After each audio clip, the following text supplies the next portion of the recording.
வசந்த் தொலைக்காட்சி அன்பர்களுக்கு எனது கனிவான வணக்கம். நட்ட இடத்திலே மயில்கல்லும் மொட்டை குட்டிச் சுவரும் நின்று கொண்டிருக்கும். நட்ட இடத்திலேயே நின்று கொண்டிருக்கும். மனிதனோ முன்னேறி கொண்டே இருக்க வேண்டும். அப்படி முன்னேறுகின்றவன் தான் மனிதன் என்று ஒரு ஜீவநாத குரல் தமிழ்நாட்டிலே எழுந்தது. கன்னியாகுமரி மாவட்டம் பூதப்பாண்டி என்னும் சிற்றூரிலே பட்டன்பிள்ளை உமையம்மாள் என்று சொல்லுகின்ற பெற்றோர்களுக்கு ஒரு குழந்தை பிறந்தது, இறந்தது. அடுத்த குழந்தையை ஆவலோடு எதிர்பார்த்தார்கள். பிறந்தது, வாழவில்லை, இறந்தது. ஏதோ மூன்றாவது குழந்தை அதாவது இருக்குமா? இல்லை, அதுவும் இறந்து விட்டது. இதோ நாலாவது குழந்தை இருந்தது, வளர்ந்தது. அந்த குழந்தை பிறந்த நாள் 21/8/1904. இறந்த குழந்தைகள் போக இப்போது இருக்கின்ற குழந்தைக்கு நல்ல பெயர் வைத்து அந்த குழந்தை அந்த பெயரோடு வாழ வேண்டுமே என்பதற்காக பெற்றோர் தாங்கள் எப்போதும் வணங்கி வருகின்ற குலதெய்வமாகிய சொரிமுத்தையன் என்பதை நினைவூட்டுகின்ற வகையில் சொரிமுத்து என்று அந்த குழந்தைக்கு பெயர் சூட்டுகிறார். ஆனால் செல்ல பெயராக மூக்காண்டி, வாகண்ணா மூக்காண்டி என்று சொல்லி அதுவும் புழக்கத்திலே இருக்கிறது. வளர்ந்து வருகின்ற இந்த குழந்தை சிறுவனாக ஆகின்ற பொழுது ஆன்மீகத்திலே அதிக பற்று, தெய்வ பக்தி அதிகம். வள்ளலார் பாடினாரே, ஒருமையுடன் எனது மலரடி தொழுகின்ற உத்தமர்தம் உறவு வேண்டும். அதை மட்டும் கேட்பதில்லை. வாடிய பயிரை கண்டபோதெல்லாம் வாடினேன் என்று சொல்லுகின்ற சொல் அந்த பிஞ்சு நெஞ்சிலேயே வாடிய பயிரை கண்டபோதெல்லாம் வாடினேன். இவைகளெல்லாம் அவருடைய நெஞ்சத்திலே பதிந்த அருமையான ஆன்மீக வரிகள். வளர வளர அவருக்கு கோட்டாறு பள்ளிக்கூடத்திலே அவரை சேர்க்கிறார்கள். உயர்நிலைப் பள்ளியிலே அவருக்கு மிகவும் விருப்ப பாடம் எது தெரியுமா? கணிதம். அந்த கணக்கு பாடத்திலே விருப்பம் அதிகம். தேர்விலே நல்ல எண்களை பெறுவார். ஒரு முறை தேர்வு நடக்கிறது. அந்த தேர்விலே இவர் நன்றாக எழுதியதாக மன நிம்மதியோடு இருக்கிறார். மேலதிகாரி பார்க்க வருகிற பொழுது ஒவ்வொரு வகுப்பாக பார்த்து கொண்டு வருகிறார். மாணவர்கள் எப்படி எழுதியிருக்கிறார்கள் தேர்வு என்பதையும் பார்த்து கொண்டே வருகிறார். அதிலே இவருடைய மூக்காண்டியினுடைய சொரிமுத்தையனுடைய அந்த விடைத்தாள்களை பார்க்கின்ற பொழுது 95 எண்கள் எடுத்திருக்கிறார் கணக்குக்கு. அடே அப்பா, 95 எடுத்திருக்கிறாயே, பரவாயில்லை என்று முதுகிலே தட்டி கொடுக்கின்ற பொழுது, என்ன 95? 100 வர வேண்டுமே என்று சொல்ல, ஆசிரியர் நீ அவ்வளவுதான் எழுதியிருக்கிறாய் என்று சொல்ல, ஒவ்வொரு பக்கமாக திருப்பி இதிலே எங்கே பிழை இருக்கிறது, எல்லாம் சரியாக இருக்கின்ற பொழுது 90 என்று நீங்கள் பிழையாக போட்டிருக்கிறீர்கள், சரி செய்யுங்கள் என்று வாதாடி உண்மையாக அவர் பெற்ற 100 எண்களையும் அதிலே பதிய வைக்கின்றார். அப்படி தன்னுடைய உரிமை நிலைநாட்டுகின்ற எண்ணம் அப்போதே வருகிறது. பூதப்பாண்டியிலே பிரபலமான ஒரு ஆண்டவர் கோயில், அது என்ன என்று சொன்னால் சுயம்புலிங்க சுவாமி. அந்த சுயம்புலிங்க சுவாமியை ஒரு நாள் கூட வழிபடுவதற்கு இவர் தவறுவதில்லை. கோயிலில் இருந்து வருகின்ற பொழுது நீர் பூசிய நெற்றியோடு தான் வருவார். அங்கே பூசை செய்கின்றவர் சுண்டல் கொடுப்பார். வருகின்றவர்களுக்கெல்லாம் சுண்டல் கொடுப்பார். சுண்டல் கொடுப்பதிலே எப்படி என்றால் அவர் விருப்பத்திற்கேற்ப கொடுப்பார். எல்லோருக்கும் சமமாக இருக்காது. அதை வாங்க வந்தவர்கள் ஒரு குறையாக சொல்ல, இவர் இப்பொழுது ஜீவானந்தம் என்று அறியப்படுகின்ற அளவுக்கு வளர்ந்து விட்டார். அந்த ஜீவானந்தம் என்று சொல்லுகின்ற அளவுக்கு சொரிமுத்து என்ற பெயர் மாறி இந்த பெயர் அப்படியே பரவிக்கொண்டிருக்கிறது. அந்த நேரத்திலே இவர் சொல்லுகிறார், உங்களுக்கு ஒருவருக்கு அதிகமாகவும் சிலருக்கு குறைவாகவும் இருக்கிறது. சரி சரி, நீங்கள் அவரவர் வாங்குகின்ற சுண்டலையும் இதோ பாருங்கள், இதிலே ஒரு பெரிய பாத்திரம் நான் வைத்திருக்கிறேன். ஒருவர் கூட சுண்டலிலே ஒன்று கூட எடுத்து வாயிலே போடாமல் வாங்குவதை அப்படியே உள்ளே போட்டு விட வேண்டும். நானும் எனக்கு கிடைப்பதை உள்ளே போட்டு விடுவேன். பிறகு எல்லோருக்கும் நான் சமமாக எடுத்து கொடுப்பேன் என்று அப்போமே சமதர்மத்தை பற்றி சிந்தித்து சமமாக எல்லோருக்கும் அதை பரிமாறியவர் நமது ஜீவானந்தம் அவர்கள்.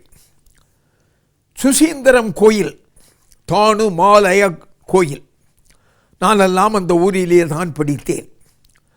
அந்த தானுமாலயன் கோயிலுக்குள்ளே மேட்டுக்குடியினர் போகலாமே தவிர பல்லர் பறையர் என்று சொல்லுகின்ற தாழ்த்தப்பட்டவர்கள் என்று இவர்கள் பெயர் வைத்து கொடுத்திருக்கின்ற அந்த மக்கள் உள்ளே போகக்கூடாது. தடை இருந்தது. இதை பார்த்தார் ஜீவானந்தம். அப்படி தாழ்த்தப்பட்டவர்களை உள்ளே அழைத்து போவதற்கு புறப்பட்டு போனார். மேட்டுக்குடியினர் என்ன செய்தார்கள் தெரியுமா? இவர் மீது காரி துப்பினார்கள், கல்லறிந்தார்கள். அதையும் பொருட்படுத்தாமல் இந்த பணியிலே தொடர்ந்தார். அதைப் போலே தன்னுடைய ஊரிலே, சொந்த ஊரிலே, பிறந்த மண்ணிலே இதனை நிறைவேற்றி காட்ட வேண்டாமா என்று சொல்லி அங்கேயும் கோயில்களுக்குள்ளே இவர் அரிஜனங்களை அழைத்து வெற்றிகரமாக சென்றார். எல்லோரும் சமம், நம்மிலே வேறுபாடில்லை என்று சொல்லுகின்ற சிந்தனையை எல்லோருக்கும் பரவுகின்ற வகையிலே செய்தவர் மரியாதைக்குரிய ஜீவானந்தம். இளவயதிலேயே தாயாருக்கு நோய், மருந்து எல்லாம் கொடுத்து பார்த்தார்கள். வைத்தியரும் வந்து எல்லா பணியினையும் செய்தார். காப்பாற்ற முடியவில்லை.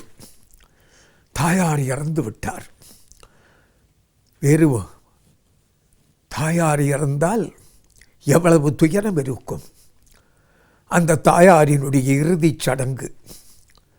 இறுதிச் சடங்கு செய்கின்ற நேரத்தில் அந்த தாயார் பெற்றெடுத்த மகன் நீர்மாலை என்று சொல்லுகின்ற சடங்கை செய்துவிட்டு குளித்து துணி மாற்றி புத்தாடையோடு போக வேண்டும். அந்த புத்தாடை என்ன இருக்கிறது என்று அப்படி பார்த்தார்.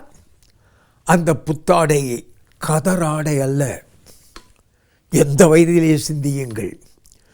கதராடை வந்தால்தான் என் தாயாரினுடைய இறுதிச் சடங்கையே செய்வேன் என்று உறுதியாக கொள்கை பற்றோடு நின்றவர் ஜீவானந்தம் அவர்கள். படிப்பு முடிந்தது. மக்கள் மத்தியிலே தொண்டு செய்ய வேண்டும் என்ற உந்துதலால் தன்னுடைய பணிகளை எல்லாம் அமைத்துக் கொள்ளுகிறார். சிவகங்கைக்கு பக்கத்தில் இருக்கின்ற சிராவயல் என்று சொல்லுகின்ற சின்ன கிராமத்தை தேர்ந்தெடுத்து அங்கே ஏழை எளியவர்களுக்கு உதவுகின்ற ஒரு ஆசிரமத்தை அமைக்க வேண்டும் என்று எண்ணி அமைக்கிறார். ஆசிரமத்திற்கு என்ன பெயர் சூட்ட வேண்டும்? காந்தி ஆசிரமம் என்று அதற்கு பெயர் சூட்டி அங்கே ஏழை எளியவர்களை எல்லாம் உறுப்பினர்களாக்கி அவர்களுக்கெல்லாம் ராட்டை சுற்றுவதற்கு பருத்தியிலிருந்து பஞ்சை எடுத்து, பஞ்சிலிருந்து நூலை எடுத்து, நூலிலிருந்து சிட்டம் தயாரித்து, சிட்டத்திலிருந்து பாவு தயாரித்து, ஊடும் பாவும் போட்டு தறிகளிலே கதர்த்தறிகளை போட்டு நெசவு செய்கின்ற காரியத்தையும் அந்த ஏழை எளிய மக்களுக்கு கற்றுக் கொடுக்கிறார். சேரிகளிலே இருக்கின்றவர்கள் உள்ளே வர வேண்டும்,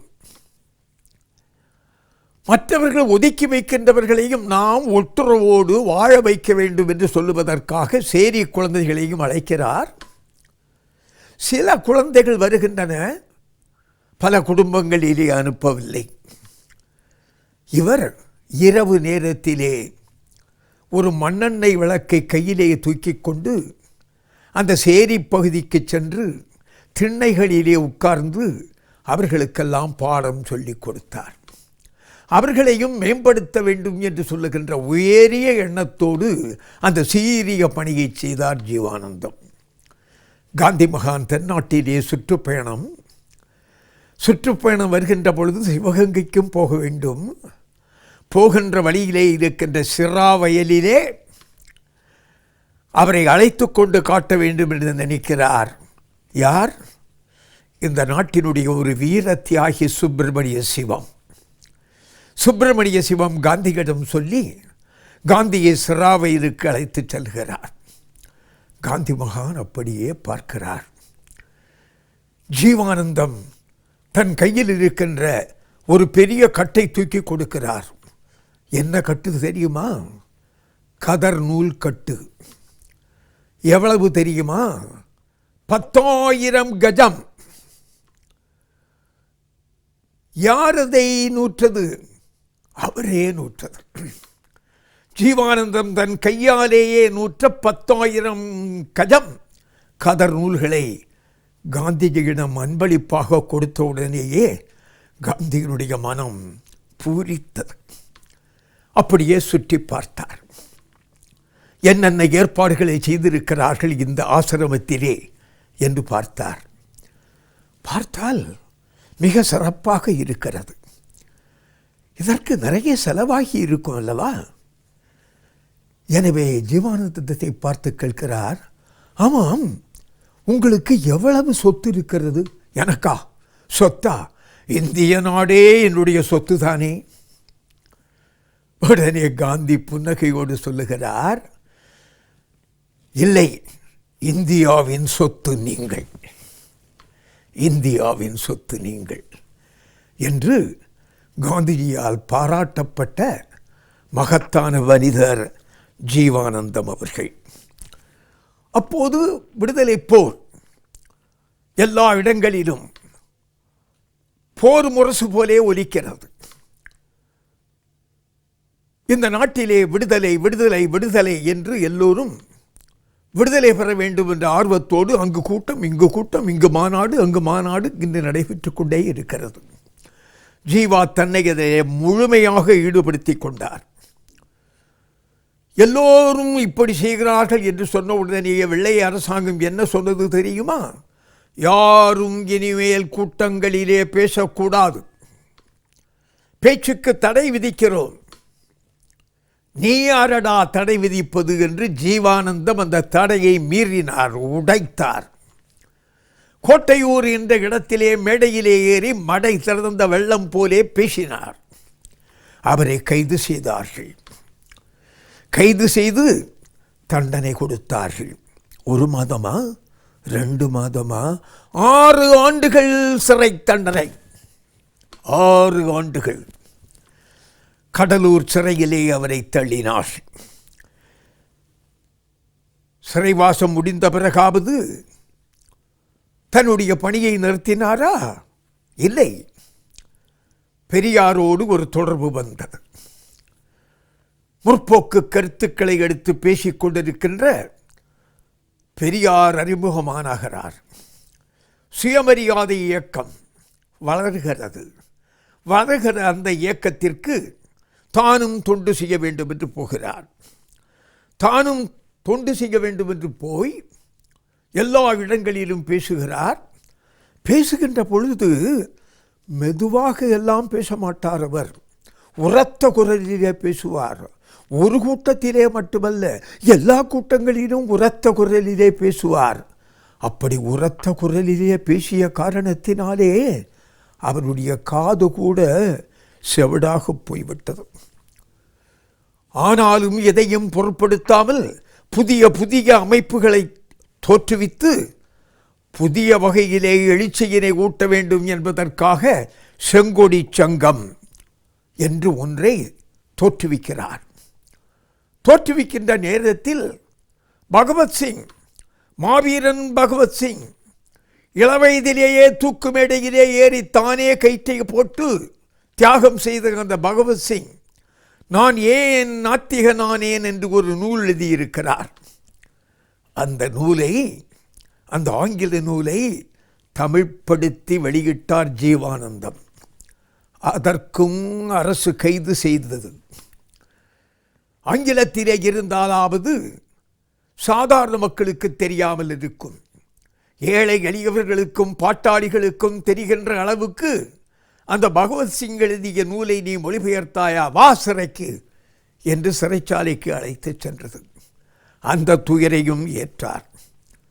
சிறைச்சாலையினுடைய அந்த காலம் முடிந்த பிறகு 1929 ராமநாதபுரத்திலே, அந்த ராமநாதபுரம் மாவட்டத்திலே உண்மை விளக்க நிலையம் என்ற ஒரு புது அமைப்பை தோற்றுவிக்கின்றார். அந்த உண்மை விளக்க நிலையத்தினுடைய பணிகள் என்ன தெரியுமா? எந்த காரணத்தை கொண்டும் இவனை தொட்டால் தீட்டு, அவனை தொட்டால் தீட்டு, அவனை பார்த்தால் பாவம் என்றெல்லாம் எண்ணக்கூடாது. தீண்டாமையை ஒழிக்க வேண்டும். எல்லோரும் இந்த நாட்டிலே சம உரிமை பெற்ற மனிதர்கள், சம சுதந்திரத்தோடு வாழ்கின்ற உரிமையினை பெற்ற மக்கள். ஒருவரை ஒருவர் வேறுபடுத்தி நீ கீழ் நான் மேல் என்று எண்ணக்கூடாது. 1. 2, ஏழை என்றும் அடிமை என்றும் எவனும் இல்லை ஜாதியில் என்று பாரதி பாடியதைப் போலே எளியவன் என்றும் அவன் ஏழை என்றும் அவன் வெறியன் என்றும் இவன் வரியன் என்றும் இருக்கக்கூடாது. எல்லோரும் சமாதான சகவாழ்வு வாழ்கின்ற அளவுக்கு, மகிழ்ச்சியோடு உணவுண்டு வாழ்கின்ற அளவுக்கு, பசியற்ற ஒரு நிலையினை ஏற்படுத்துவதற்கு என்ன செய்ய வேண்டுமோ அதை செய்ய வேண்டும். அடுத்தது என்ன தெரியுமா? ஆணும் பெண்ணும் சமம். பெண்ணென்று பிறந்துவிட்டால் நாம் அவளை ஆட்டி படைக்கலாம் என்று எண்ணவும் கூடாது. தலைகுனிந்தபடி எல்லாவற்றையும் ஏற்றுக்கொண்டு பெண்ணும் இருக்கக்கூடாது. நான் வாழ பிறந்தவள் என்று சொல்லுகின்ற உரிமையோடு பெண்கள் நடக்க வேண்டும். ஆண்களும் அப்படி நடத்த வேண்டும். அதே போல அவன் அந்த ஜாதி, இவன் இந்த மதம் என்று ஜாதி மத பேதம் பார்க்கவே கூடாது. மனிதர்களுக்குள்ளே ஒருவருக்கொருவர் உறவு கொண்டாடுகின்ற பொழுது இது இந்த ஜாதி, இது இந்த மதம் என்று பார்க்கவே கூடாது. இப்படிப்பட்ட கொள்கைகளுக்கெல்லாம் தாங்கள் தொண்டு செய்து அந்த கொள்கைகளை எல்லாம் நிலைநாட்டுகின்ற முயற்சியிலே ஜீவானந்தம் அவர்கள் ஏற்பட்டிருக்கிறார்கள். அதைப்போலே வயலிலே உழைத்தவர்கள், காடுமேடிகளிலே பாடுபட்டவர்கள் நோய்வாய்ப்பட்டால் அவர்களுக்கு தங்களுக்கு வேண்டிய மருந்தை வாங்கிக் கொள்ளுகின்ற அளவுக்கு கூட போதுமான காசு இல்லை. இவரே இலவச மருந்துகளை கொடுத்தார். இலவச மருந்துகளை கொடுத்தார். இந்த ஏழைகளை வாழ வைக்க முடியவில்லையே என்று கவலைப்பட்டார். குடிசைகள் தோறும் சென்று பார்த்தார். வெறும் பானைகள். உண்ண உணவுக்கு சமைப்பதற்கு அரிசி இல்லை. அதை பார்க்கின்றார். எலும்பும் தோலுமாக இருக்கின்ற தாய்மார்கள் பிள்ளைக்கு சரியாக பாலும் கொடுக்க முடியவில்லை. இவர் குமுறி எழுதுகிறார் கவிதை. பாலின்றி பிள்ளையளும், பாலின்றி பிள்ளையளும், பட்டினியால் தாயழுவாள், வேலையின்றி நாம் அழுவோம் தோழனே, வீடு முச்சூடும் அழும் என்று அந்த வீடே அழுகின்ற அந்த காட்சிகளை மனதிலே பார்த்து தமிழிலே பாடி எளிய மக்களும் புரிகின்ற அளவுக்கு, பாமரர்களும் புரிகின்ற அளவுக்கு இந்த நிலை தொடரக்கூடாது என்று இந்த மனிதன் பாடுபடுகிறான். என்று சொல்லுகின்ற தத்துவத்தை எல்லா இடங்களிலும் விதைத்து கொண்டே போகிறார். கம்பன், பாரதி இவர்களுடைய இலக்கியத்திலே இவருக்கு ஈடுபாடு சின்ன வயதிலும் இருந்தது, இப்போது பெரிய அளவிலே வளர்ந்தது. முத்தான கவிதைகளாக 10,000 பாடிய கம்பனுடைய கவிதைகளை எல்லாம் எழுத்தெண்ணி படிக்கின்ற அளவிற்கு அதிலேயே மூழ்குகிறார். கம்பராமாயணத்தை பேசுகின்ற நேரத்தில் அந்த காலத்திலே கம்பராமாயணத்திலே மிகப்பெரிய அறிஞர் என்று சொல்லுகின்ற சீனிவாச ராகவன் போன்றவர்கள் சொல்லுகிறார்கள், ஜீவானந்தம் கம்பனை பேசுகின்ற பொழுது கம்பனே பேசுகிறானோ என்று நினைக்கின்ற அளவுக்கு உணர்ச்சி, மெய்ப்பாடு எல்லாம் ஜீவானந்தத்திடமிருந்து வெளியே வரும். கம்பன் புகழை வளர்க்கின்ற நமது ஜீவானந்தத்தை எண்ணி எண்ணி நாமெல்லாம் பெருமைப்படலாம் என்று பேசினார் சீனிவாச ராகவன். பாரதி இவருடைய தமிழை எடுத்துக்கொண்டு அந்த தமிழிலே வாழ்ந்து கொண்டிருப்பது போலே, அந்த தமிழாலே உலகமெல்லாம் அவன் சென்று கொண்டிருப்பதைப் போலே, எட்டயபுரத்திலே பாரதி விழாவிலே ஜீவானந்தம் பேசுகிறார் என்று சொன்னால் கட்டுக்கடங்காத கூட்டம் வருகின்ற அளவுக்கு பாரதியை அவனுடைய சொல் நயத்தோடு, அவனுடைய வீராவேசத்தோடு அற்புதமாக பேசுவார் ஜீவானந்தம் அவர்கள். கம்பனுக்கும் பாரதிக்கும் அவர் காலத்திலே செய்த தொண்டு மிக பெரும் தொண்டு. அமைப்புகள் இருந்தால்தான் விரும்புகின்றபடி காரியத்தை செய்ய முடியும் என்பதற்காக 1958 ஒரு இலக்கிய அமைப்பை தோற்றுவிக்கின்றார். அந்த இலக்கிய அமைப்பினுடைய பெயர் என்ன என்றால் தமிழ்நாடு கலை இலக்கிய பெருமன்றம். அந்த தமிழ்நாடு கலை இலக்கிய பெருமன்றம் அப்போது வாழ்ந்து கொண்டிருக்கின்ற இலக்கியவாதிகளை, சாதனையாளர்களை எல்லாம் அழைத்து பேச வைக்கிறது. தமிழ்நாடு கலை இலக்கிய பெருமன்றம் கூட்டம் நடக்கிறது என்று சொன்னால் அதை கேட்க வேண்டும் என்ற எண்ணத்தை நாட்டு மக்கள் மத்தியிலே ஊட்டிவிட்டார். அற்புதமான காரியங்களை எல்லாம் அவர் செய்தார். அதோடு மட்டுமல்ல, பேசுவதை கேட்பது மட்டுமல்ல, படிக்க வேண்டும். அந்த படிப்பதற்கு என்ன செய்திகளை கொடுக்க வேண்டுமோ அதற்கு தகுந்த ஏடுகள் வேண்டும். மற்றவர்கள் கொடுக்கிறார்களா இல்லையா என்பதை பற்றி கவலைப்படாமல் தானே கொடுக்க வேண்டும் என்று தாமரை இலக்கிய ஏடு, செம்மலர் இலக்கிய நாட்டு நடப்பை பற்றி சொல்லும் ஏடு, சமதர்மம் இனிமேல் வர வேண்டும் என்று விரும்புகின்ற கொள்கைகளை பரப்புவதற்காக அடித்தளம் அமைப்பதற்கு செய்திகளை தருகின்ற ஏடு, எல்லாவற்றையும் உள்ளடக்கி ஜனங்களுக்கு போய் சேர வேண்டிய நல்ல செய்தி, அதை படித்து ஜனசக்தி வளர வேண்டும், ஜனங்களினுடைய சக்தியை சேர்க்க வேண்டும், ஜனசக்தி வளர வேண்டும் என்பதற்காக ஜனசக்தி என்ற ஏடு. இத்தனை எல்லாம் செய்து கொண்டிருக்கிறார். வாலிப பருவம் அல்லவா, இளமை துடிப்போடு செயல்பட்டு கொண்டிருக்கிறார். அப்போது திருமண வயது வந்தது. காங்கிரசினுடைய தலைவராக இருந்த குலசேகரதாஸ் என்பவருடைய அருமை திருமகள் கண்ணம்மா திருமணம் செய்து கொண்டார்.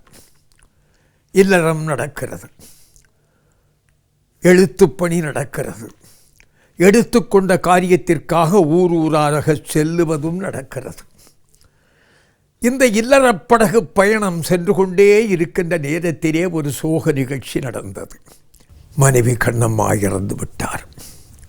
ஆறாத துயரத்தில் ஆழ்ந்து போனாலும் இந்த நாட்டிலே மாறாமல் இருக்கின்ற வறுமையினை மாற்ற வேண்டும், அதற்காக நாம் உழைக்க வேண்டும் என்று சோகத்தை புதைத்துவிட்டு மீண்டும் களத்திலே இறங்குகிறார். இரவு பகலாக பாடுபடுகிறார். இந்த கண்ணம்மா இறப்பதற்கு முன்பு அந்த இல்வாழ்க்கையின் பயனாக ஒரு பெண் குழந்தையை பெற்றெடுத்து விட்டு சாகிறாள். அந்த பெண் குழந்தையின் பெயர் குமுதா. இவர் நாட்டு தொண்டு என்று நாடெங்கும் சுற்றி அலைந்து கொண்டிருக்கிறார்.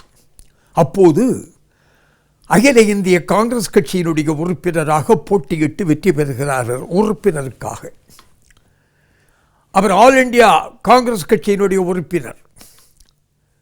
இந்த நேரம் அகில இந்திய காங்கிரஸ் கட்சிக்கு தேர்தல் நடைபெறுகிறது. யார் தலைவர் என்று. பட்டாபி சீதாராமையா ஒரு வேட்பாளர், நேதாஜி சுபாஷ் சந்திர போஸ் ஒரு வேட்பாளர். இரண்டு பேரும் தேர்தலிலே போட்டியிடுகிறார்கள்.